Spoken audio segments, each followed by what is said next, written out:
had to deal with over the past year and a half. And in fact, Ann Forrest, whom I'm happy to introduce now, was here last year talking about that very thing. Well, now a year later, what is different, and what can we do to prepare for other natural and other disasters? How can we be prepared? And more updates. So, and without further introduction, and we will though put up the link to, it's going to be actually up here, to your previous presentation in case you don't end up repeating what you said last time. So with that, I'm going to turn it over to you. Thank you so much for coming back to the program, and the stage is all yours. Thank you, Lenny. It's lovely to be back. I was here last August. Time flies. So I hope you have the bandwidth to think about a different kind of disaster than the pandemic. I know we're all pretty tapped out, but I will make this as light as I can. So my name is Ann Forrest. I work with a huge group of volunteers. I am a volunteer. There are dozens of folks standing behind me doing this kind of work. So this is it's not all me, that's for sure. In general, I handle the North Seattle emergency communication hubs. And then we have another really strong volunteer who manages a lot of the overall picture and the South hubs. So I'll talk more about that. And then I do a lot of disaster preparedness teaching, both at a community college level and with the Office of Emergency Management here in Seattle. So next slide. This is what I'm going to talk about today. A really quick overview of the emergency communication hubs. Hopefully you have at least heard the word, and I will do more to explain what that is. And I will talk about how we fit into the overall recovery plan of Seattle. And then I will talk about upcoming drills. So we actually get out in the field and set up our equipment and we test our system, and we're doing it in a very unique way this year. I'm very excited.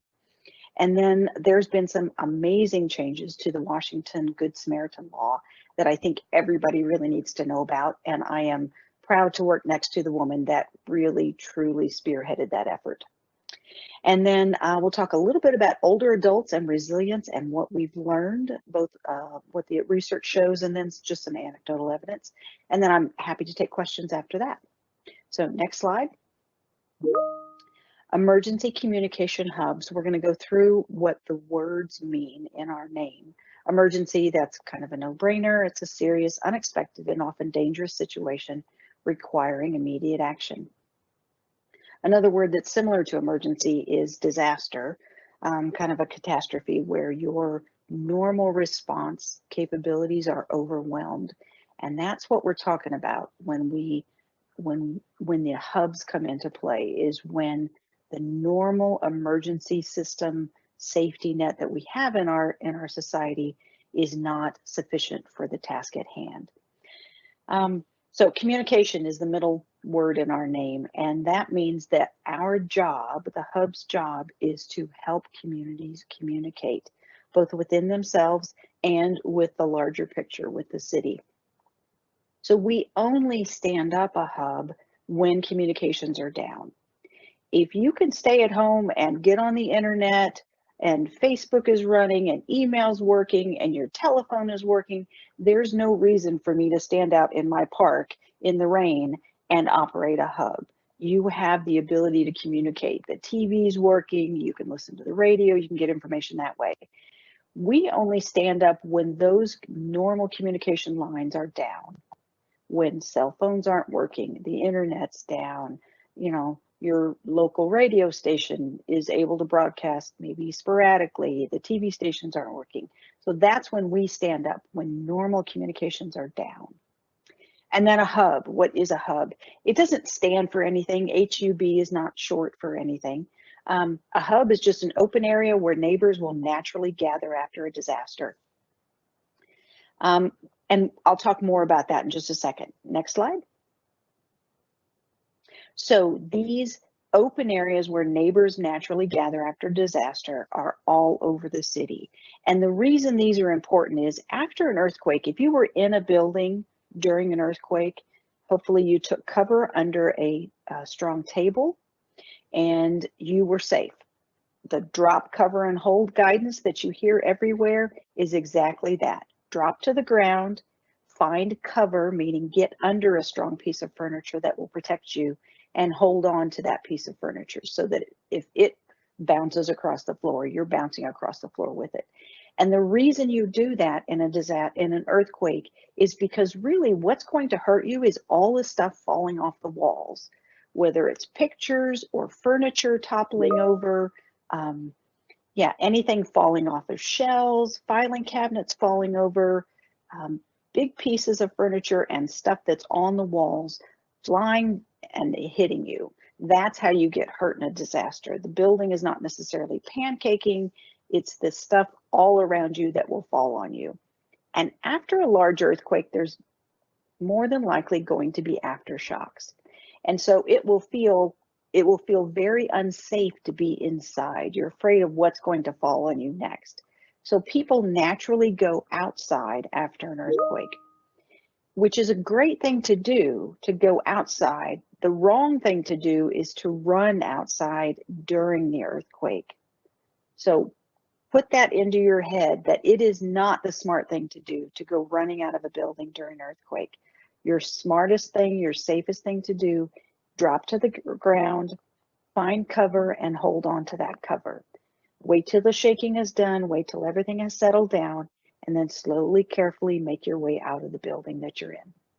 So once you've made it outside safely, we will naturally gather in open spaces like this. It is truly what we do. Research has shown it. We've seen it in other earthquakes. People will gather together and they will look to their left and look to their right, and they'll say, wow, what was that? And what do we do from here?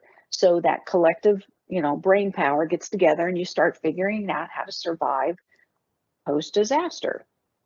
So we got really smart and we said, well, if people are going to meet in these areas anyway, these open spaces, open to the sky where nothing's going to fall on you, if you're going to meet there anyway, let's help the neighbors around that area organize, and maybe let's put some gear there to help them organize. So a hub is just a place where you gather, and then if the neighbors in that area have organized, we call it an emergency communication hub. So next slide. So this is a map of Seattle. You'll see lots of circles. They actually have little lines drawn below them. They represent radio signals because we are communication hubs. So as you can see, they're all over the city. There's 143 hubs currently in the city.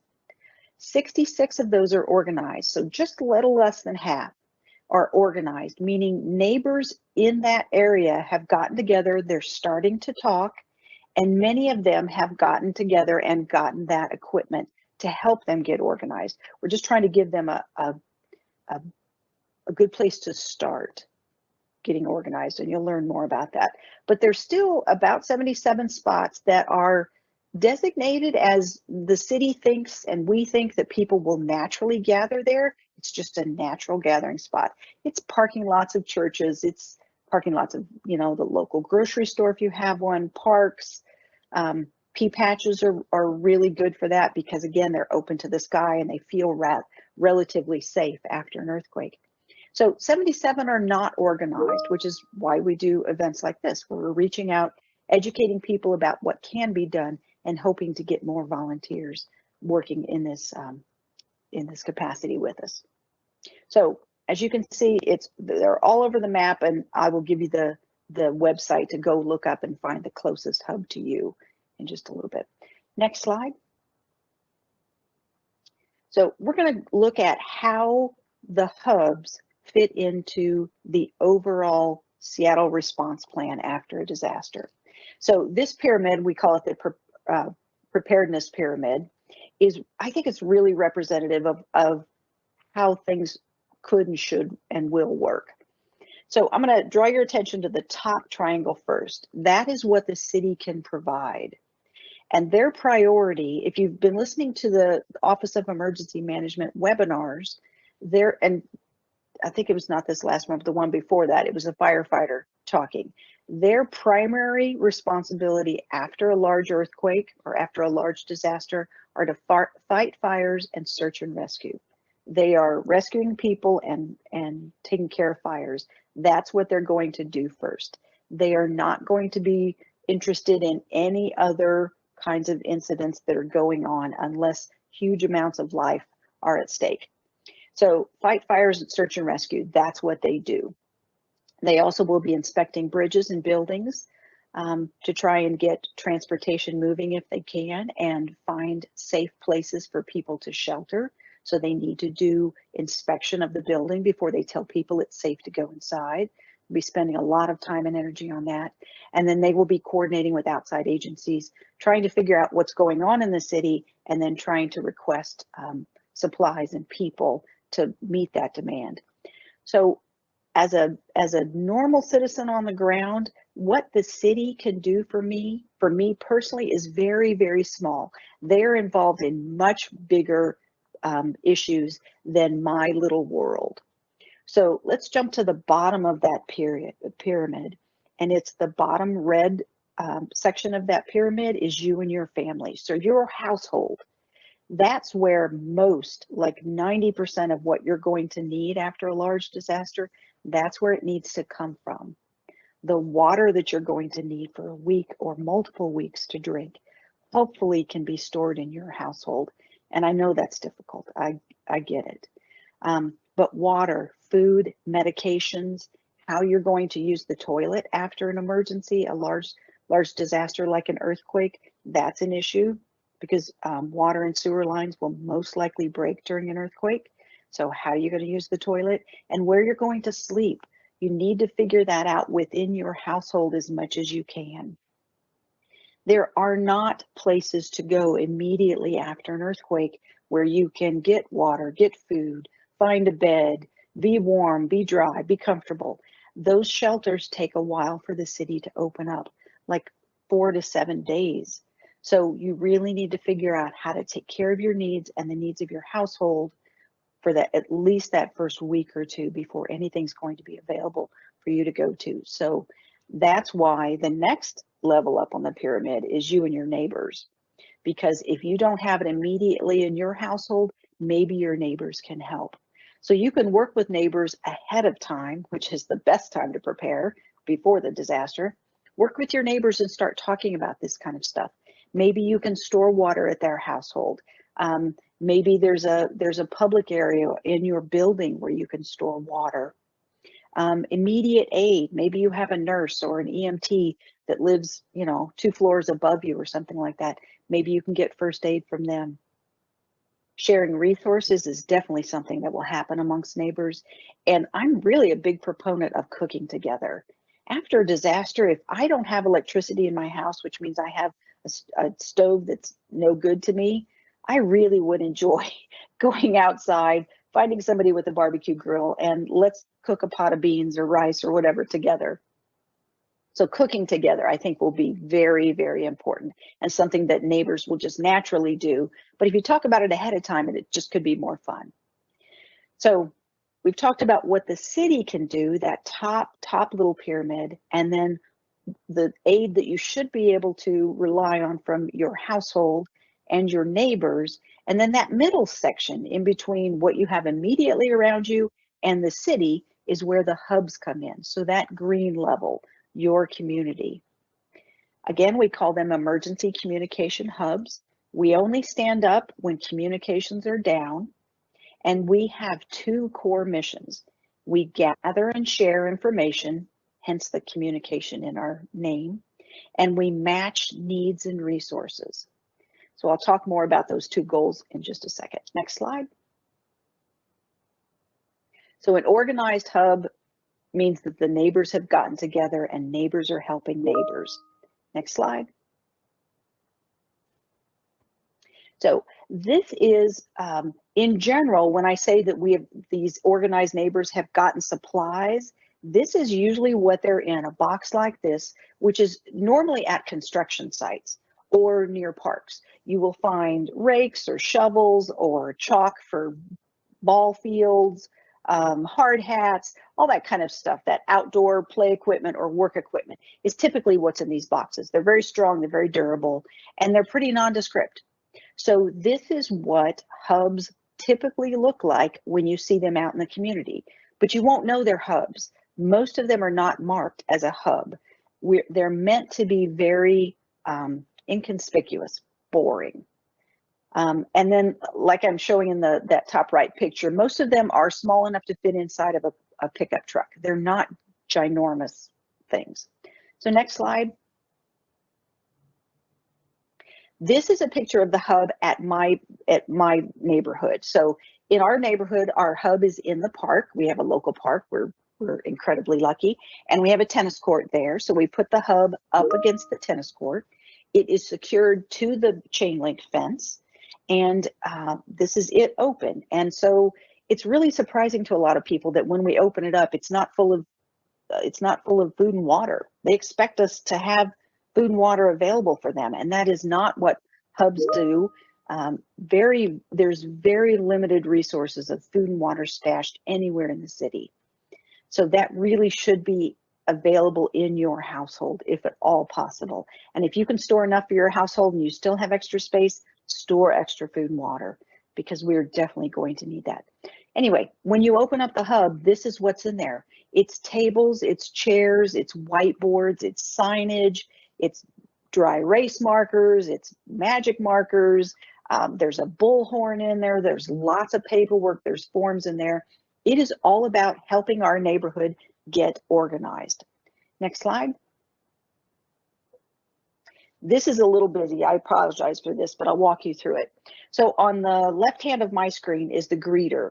If you were coming up to the hub and the hub is up and running, you're hopefully going to see the greeter first, because we typically position them where they would meet with the public first.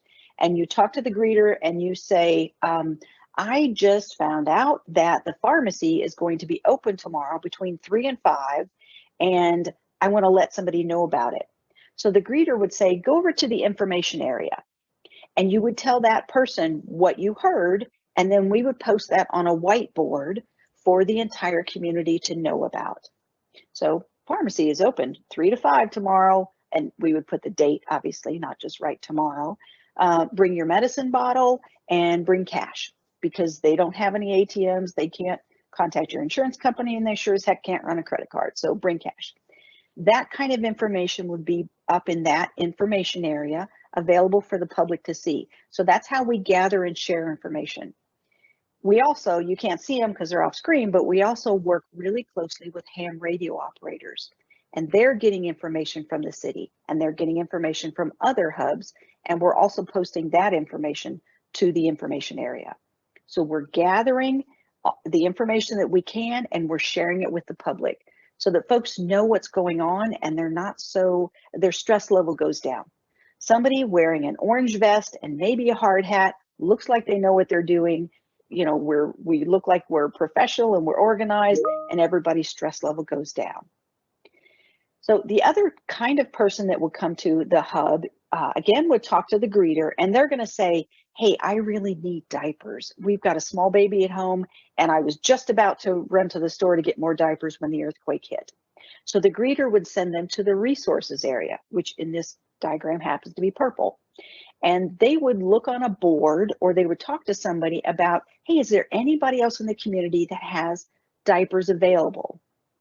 And if they don't, if there's no indication that anyone has diapers, they fill out paperwork that says, I need diapers. This is the size, and this is my address. Not my phone number, because you can't text me, the phones are down, but this is my address. If you have diapers, would love to hear from you. And so they go back home, and they're handling things at their household. The next person that walks up to the greeter says, hey, I've got extra diapers. Do you know, does anybody, our kid just outgrew them and I haven't gotten rid of them yet. Does anybody need them? And so the greeter sends them over to the resource area, and they see the piece of paper that says the family 3 streets over needs diapers. And so we've now connected those two families, those two households, the one that needed diapers and the one that has diapers. We're matching them together. And we do that with all kinds of things: diapers, food, a place to sleep, tarps to cover broken chimneys. If there's a water distribution center, we'll post that information. So lots of matching needs and resources. What's out there? What do you need? Let's see if we can make a match. So that's what we do. We gather and share information, and we match needs and resources. So a couple other places, areas in the hub, once they set up, is the volunteer area. We're going to have folks that volunteer. You know, I swept up all the broken glass in my house. Everybody seems to be okay. What can I do? That kind of person that comes up, we send them to the volunteer area, and maybe we've got some jobs for them to do. And then we also have an education area where we have gathered information that we think will be very, very helpful after a disaster, and we've printed it out. So we have it available. There's no looking on Google, 6 hours after an earthquake about what you're supposed to do, or how do you make an emergency toilet, or how much bleach do I put into my water to make it drinkable? All that stuff is not going to be available. So we've tried to think of what's going to be necessary and printed it out ahead of time. So we have it there, and we have it available. We have somebody hopefully standing by to help you find that information. And then there's a couple other jobs that I won't go into in the hub. If we were fully staffed, fully opened, it takes about 12 people to run the hub, maybe a little more, a little bit less. And then the hub manager down in the bottom left in red, that's the person that just kind of watches the overall flow, make sure that there's no huge bottlenecks, make sure that the area where the hub is open is safe, that it's not, you certainly don't want to open up under power lines or anything like that. So they're trying to create as safe an environment as possible. You're reducing trip hazards. You're trying to monitor the flow. Is there a better way to run things? And then they start thinking about the next shift. Whoever's stepped up and volunteered, and these are all volunteers. A lot of us are trained to work in the different areas, but we have made it so that you can step up and in like 5 minutes be ready to go. We've got a short job description. Hopefully the person that has the job ahead of you kind of gives you some OJT, and you step in and you start doing the job just like they were. And the goal of the hub is not perfection. There's no right or wrong way to do this. There's as many different ways to do this as there are folks in the hub. Our job is to make things better, not make things perfect, but make things better. So I think the stress level is really as low as we can make it. We are not going for perfection. And then back to the hub manager, they just kind of oversee all that. They're looking for volunteers that are really stressed, or neighbors that are really stressed, and trying to help that situation and calm things down. So that was really fast, but that's how the hub runs. We're as organized as we think we can be without being militant. And it's a really interesting place to work. It's a lot of problem solving. People do amazing things.